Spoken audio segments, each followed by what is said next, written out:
guys, welcome back to the channel. My name's Kevin. I'm Tarsha. This here is Conversations with the Crawleys, who do conversations about faith, family relationships, and a whole host of things. And this one is all about the latest episode of The Never Ever Mets.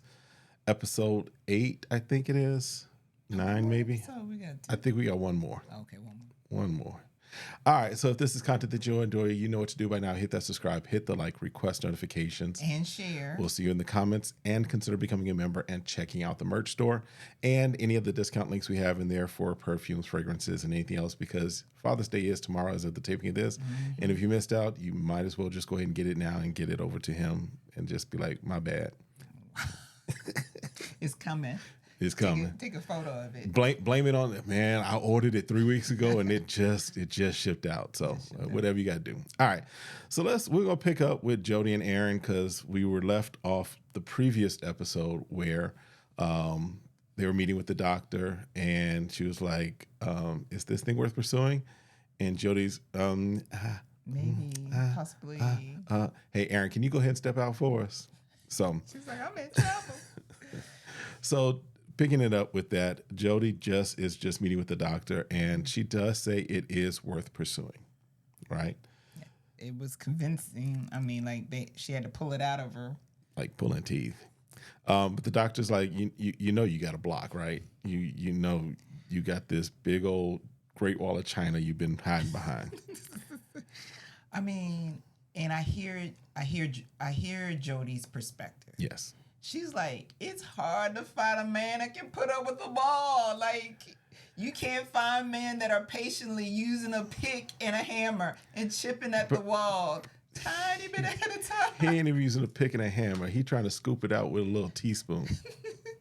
And granted, but the thing is, everybody runs out of patience at some point. Yes. And so to keep hope alive, you gotta give them something. Right. I gotta have some sign that this is moving forward, right? Because she does say that she's complex, but he accepts her. Now she talks about her mom had a failed marriage, so she's like, love is weird.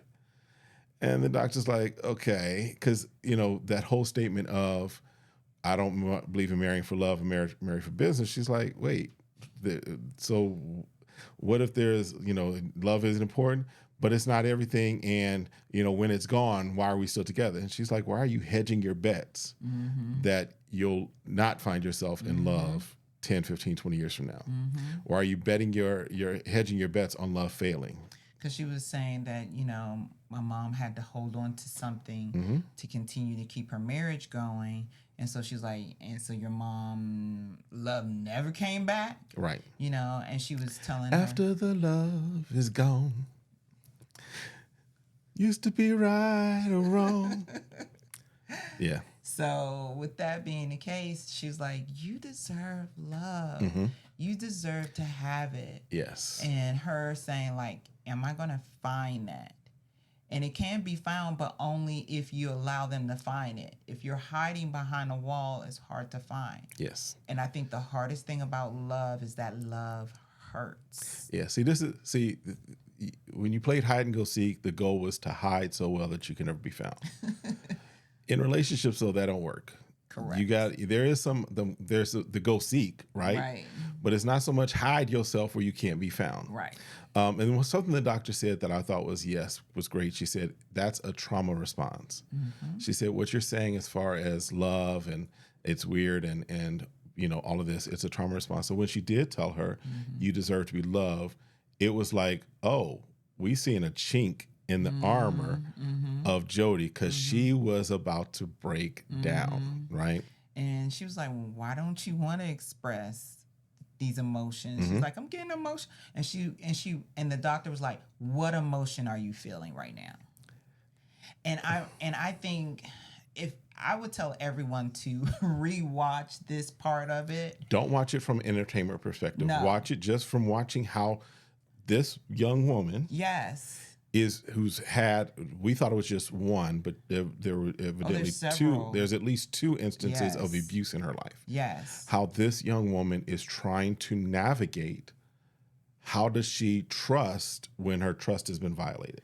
Well, and also you're not looking at the dynamics between her seeing her mom's marriage. Yes. So even though it may not be her personal trauma, she took on her mother's trauma of saying now she has a more of a business relationship than a love relationship. Yes. And so we don't even understand where our kids may not be facing their own traumas. They're taking on how we pursue life, how we love, and they're taking on like, if that happens to you, obviously that must going to happen to me. Right. And I think a lot of times the reason why I'm saying to rewatch it is because how are you responding? That's good. When you're in these relationships, are you having a trauma response?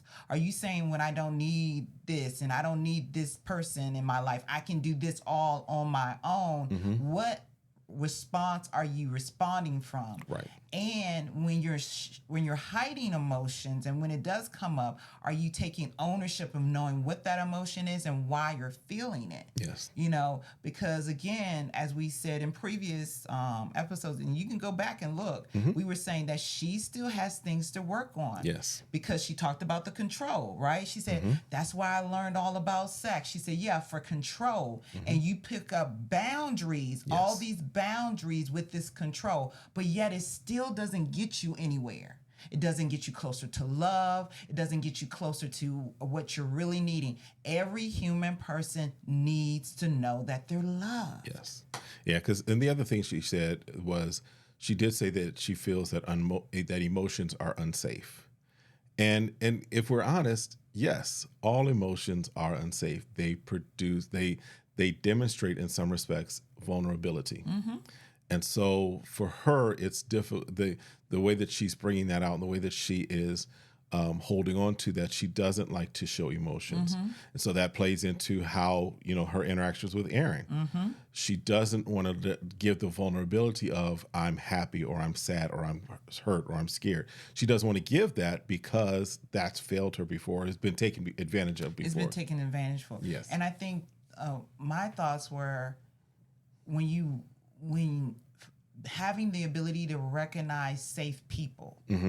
I think that's what we lose when we've gone through trauma is that we don't know how to recognize safe people. Yes. And so far, we can say Aaron has shown some safety and vulnerability by practicing trying to work with her boundaries. He has sometimes overstepped. Correct. Right? But he's quick to be like, oh, let me get back. Correct. But she gotta relax some of those boundaries. But that's what I'm saying. When you see someone who's willing to correct, yes, and acknowledge where they say, okay, I made an error because this is a new relationship to me. Yep. Then you give some, not all, but you give some. It's like, okay, so you shown that you can have my boundaries, so I'm gonna let one of my boundaries go. Yes. And I think that's where she's missing in a sense of how to connect even stronger to him, where he's willing to try. Yeah. Because like if you're saying like, I'm going to hold on to this because this guy is really to work with my complexity. Really, she's saying he's willing to work with all the trauma I have. He's willing to untangle all of the knots. Yes. All of all the entanglements, everything. Then to hold on to this type of person, I got to give him something and continue to find like, I found a safe person. He's willing to work with this. Yes. So you got to give something before you lose it. Yeah.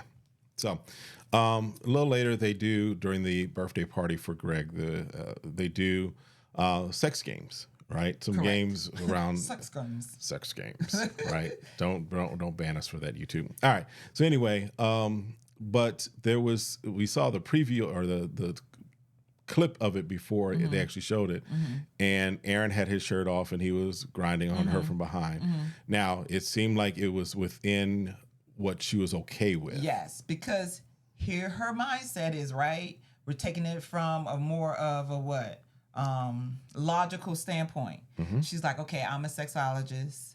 Okay, how they grind on me, dry hump me, or whatever you want to call it. That could give you some clues of whether or not they got skills in that. They got skills in the bed, and whether they don't. Well, if they will get to the point where something will really happen. Right. So that's the perspective she's taking on that. Yes. So, and again, with no emotion, we don't know how she took what was going on in that situation. Because to me, I know let me just say it this way. I know if you're like, if I'm not in it, you're like, I'm not doing nothing. If you're not in it, we're not doing it.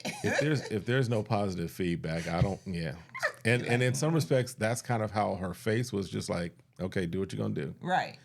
So, then a little later, Aaron does something. I forget. It was like he knocked over a block or something, and then he had to run around the house naked. Bruh. All right.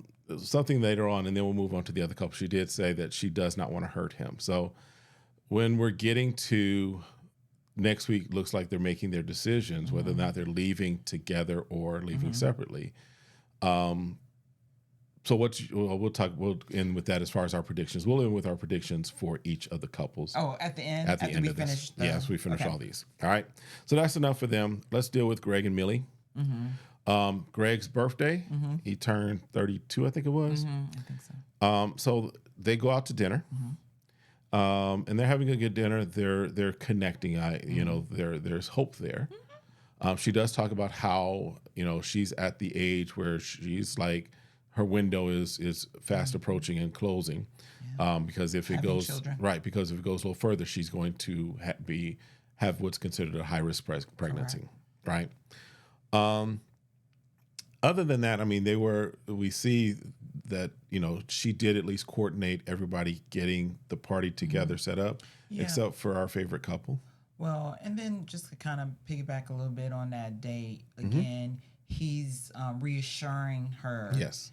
When she's talking about, like, look, if this is going to be serious, this is where I'm thinking about having a family, because potentially it could be high risk. Right.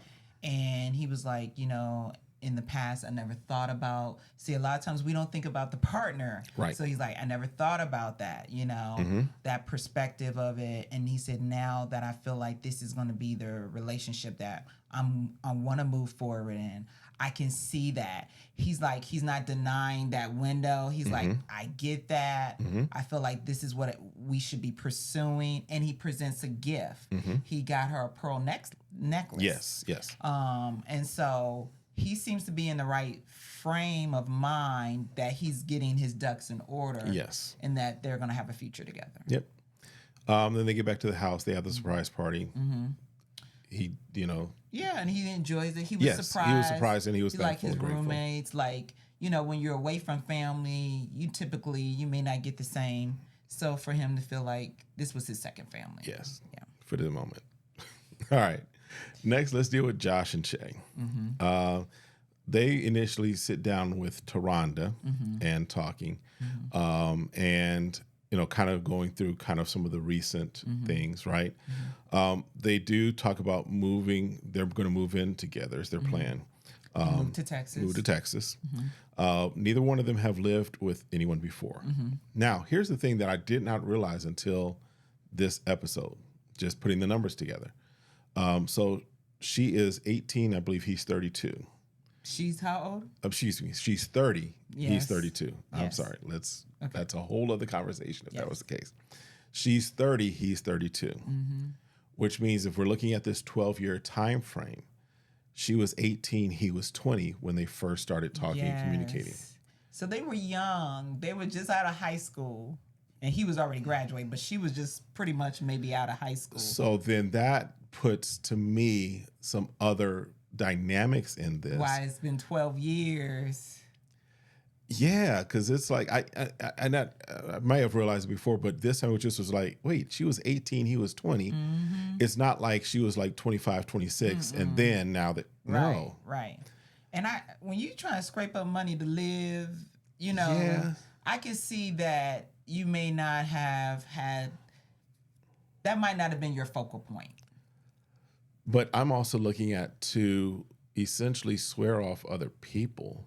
Well, that's why he ended up getting his other chick pregnant. But I'm talking about from her perspective as well, right? Yeah. I mean, I remember when I first went away to school, first went away to college, I was dating someone at that time. And it long distance didn't really work. One, it was pre-social media and what have you. So it just didn't, for me, it didn't work. Well, if she had trust issues and then only thing you have to do is make a connection because women connect more emotionally. True. So that's easier to connect emotionally. If I can see you online and we're talking and having communication. But for 12 But there was a years, break in between that 12 there years. There was, too. yes. I think she was like 2 or 3 years between that. But still, for 10 and a half years. Yeah. Okay. Anyway. Yeah. I mean, but it makes a little bit more sense. It does. I get. So yeah. So we find out that her sister is coming and his high school friend is coming. They also are going to get matching tattoos. Which for me, matching tattoos, if I'm just dating, is a little concerning. We've been 10 and a half years together. And like I said, it's not their name. Yes, so that's the thing. It's not a photo. That's the thing. Because when I first heard matching tattoos, I was like, oh, God. Please don't get the name. Please don't get his face tattooed. His face all glued to your arm. Nah. But it's yin and yang, which I can change the story of that. You can, right. Listen. That could be like my favorite. I'm the moon, whatever you want to say. Some days I feel this way, some days I feel that way. Right. It's the duality of who I am, right? Right. I could change, but But that face is like, you got to do a cover somebody's name? Somebody's name tattooed. Listen, we've been married 28 years. I'm still not getting your name tattooed anywhere on me. You know you get my name. I am not putting Tarsha anywhere. You know you in stamp ink me on you. Don't tell yourself that. Okay, tell yourself that. Cross your back. It ain't happening. Now I've got a tattoo, and I'm planning on getting maybe another one. But I had talked about us getting like a king and queen tattoo on our ring finger or something like that. Finger. You don't like tattoos, so you don't want to do that. But that's about the matching that we would do. I am not putting Tarsha. Wake up one morning and you got Tarsha. Okay, we going to laser treatment right then. You would never know. Once you have a tattoo, you do know that you got a tattoo because you feel the pain of that tattoo. You never know. Unless you put me to sleep for a couple of days, that ain't happening. All right. Anyway, enough about this tattoo that will never happen. I think it's just so funny. Yeah, it's hilarious. All right, so her sister shows up, and the sister's like, I think 5 years younger. I think she said the sister's 25. I don't know. I don't remember how she's younger, right? A little younger. But Shay is like, hey, my sister's gonna get to the heart of the matter. She's gonna ask him the questions. She's gonna grill him, what have you. Shay tells her that she thinks she's in love, right? Josh is talking to his friend who, first of all, rest in peace to him because we found out he did pass away in the 2 years since the show was filmed. That's so sad. But he's talking to her and he's kind of saying how he likes her, how they feel about each other, their plans. Josh does come talk to the sister and so on. And long story short, the sister's like, okay, I can see this. I'm good with this. The sister's feeling Josh. She's like, okay, that could work. I mean, I think she kind of like, what are y'all doing? This is really serious. And I think he talks about wanting to go to Texas a little bit ahead of her. Yes, to kind of set things up. I'm assuming he has custody of kids. They give this kind of like indication that he may have custody. I'm not sure about that. But I'm like, it's a great idea. I hope they follow through in the 2 years that they did move. Because once you decide you're going to be in love with someone, there's no reason you should keep apart and at least preparing to get together. Right. So that was pretty much it for them. Chris and Sandia, they have their date, and he has a surprise for her, and they go horseback riding. And she does mention that was on her bucket list. Yeah, she says he's a good listener. He can't communicate, She's but like, he can listen. Sucks at communication, but he listens well. Ears be open. Which, can we be honest, is still communication. He just has difficulty expressing. He can receive, but he can't express. Right. And I think I feel like men, they do want a fairy tale. We talk a lot about women wanting fairy tale, meaning I want to be the provider. Okay. I want to find the wife and the picket fence and have the baby. Because he's like, okay, I can see this working out. And then he's mentioning, and we're going to have one kid. And he's asking her, like, if you can handle me, I really feel like this could be good situation for Right. the both of us.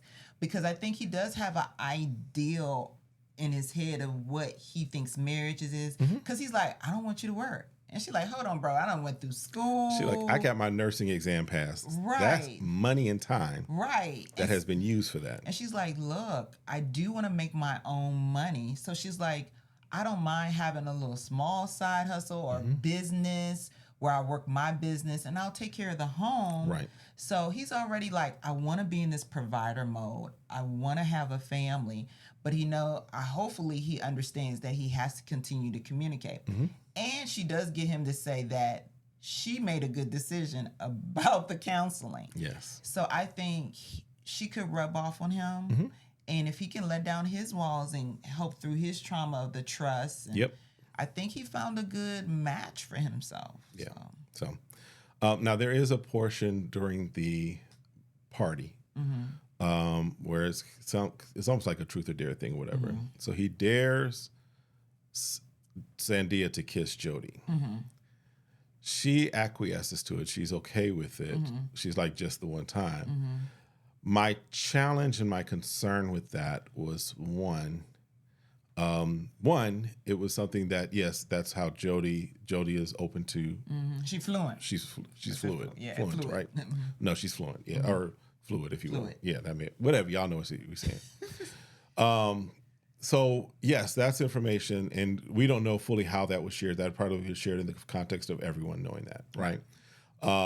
But if you know that the person that you're with is not into that, don't put them in the position of having to, of asking them to do that, because it almost, to me, and this is just to me, it came off as, let me test the waters and see if this is something that could happen in the future. Oh, I don't think that. I look at it from the perspective, he didn't think she was going to do it. And so putting it out there and being joking about it, knowing that she seems very reserved, he probably wasn't expecting her to go through with it. And so that's why he thought it would be a ha-ha funny. Okay. And that she wasn't going to do it. That's my perspective. Okay. I'll just say I would never ask you to do that. Yeah, because I wouldn't do it.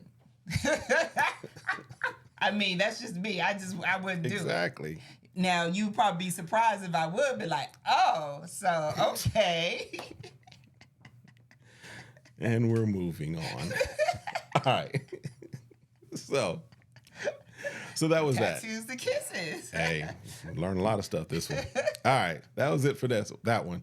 And then let's talk about Aaron and Diamond. Yep. So they're meeting with the doctor.